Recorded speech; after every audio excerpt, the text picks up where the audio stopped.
bonne. Je vois que les effets sont toxiques. Je vois que les effets sont destructeurs en tant que parent, en tant que partenaire. Alors peut-être que ça vaut le coup de faire une sorte d'arrêt sur image et de repenser sa manière d'aimer. C'est extrêmement important de temps en temps de faire une sorte de stop dans sa vie et de repenser sa vie. Mais même chose, dans ces trois énergies, il y a le plaisir. Le plaisir, c'est pas le sens de la vie, mais c'est ce qui m'aide à supporter la bêtise humaine, la morosité, l'austérité. Et dans les trois, il y a donner et recevoir. Dans l'amour, il y a aimer et être aimé. Je vais vous raconter une anecdote, je suis vraiment désolé, j'oublie de... Certains d'entre vous ont vu le film Star Wars. Je suis désolé de ces références un petit peu vraiment très bas, mais justement, c'est ma manière de démontrer que quand on veut apprendre, on peut apprendre en tout. Dans Star Wars, il y a un passage où Anakin, il voit Nathalie Portman, et Nathalie Portman lui dit « Pourquoi tu me regardes de manière bizarre ?» Il dit « Je te regarde comme ça parce que je te trouve belle. » Elle lui dit « Je suis belle parce que je suis amoureuse. » Il lui dit « Non, tu es belle parce que je suis amoureux. » C'est-à-dire la question est, est-ce qu'elle est belle parce qu'elle aime ou est-ce qu'elle est belle parce qu'elle est aimée? Évidemment, vous avez compris que c'est les deux. On a besoin de l'énergie d'aimer, on a besoin de l'énergie d'être aimé. Même chose dans l'art. Évidemment, vous savez très bien, il y a des artistes ici qui vous diront que, évidemment, que quand ils arrivent à se réaliser dans la peinture, dans leur art, d'exprimer leurs émotions, ils sont heureux. Mais ils sont heureux aussi quand ils voient des gens choisir leurs œuvres et l'adopter. Donc c'est donner et recevoir. Évidemment, c'est la même chose dans la mode. Dans la mode aussi, évidemment, le créateur est heureux de pouvoir être à l'initiation d'une tendance, d'un mouvement intellectuel, d'un mouvement de couleur, mais évidemment, il est aussi content de voir ses créations porter ses robes, ses costumes. Avec votre permission, je vais ouvrir au hasard, mais j'aimerais bien que quelqu'un aussi ouvre au hasard pour que je commente sur quoi on va tomber. Juste avant de passer au hasard, je vais raconter une anecdote. Je vous assure, je vous en supplie, je vous donne deux idées. Je vous demande de bien les conserver. La première, c'est un grand artiste de pop art qui s'appelle Andy Warhol. Andy Warhol, il a dit « Chacun de nous aura son quart d'heure de célébrité. » Que signifie chacun de nous aura son quart d'heure de célébrité? C'est-à-dire chacun de vous, pensez bien, chacun de vous a un talent ou bien qui s'est déjà révélé, ou qui ne s'est pas encore révélé, mais qu'un jour ou l'autre, vous pourrez le révéler. Mais comprenez, un rêve, ça a un prix.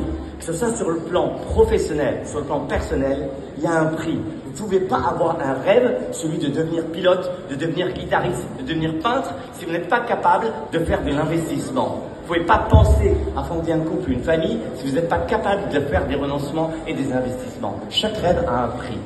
Donc ce qu'il dit Andy Warhol, c'est vrai, mais il y a un prix à payer.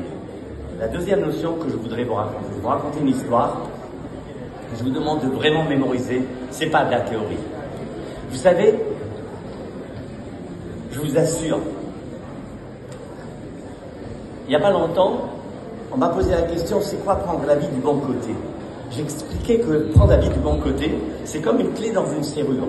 Si vous tournez la clé dans le bon sens, ben ça ouvre.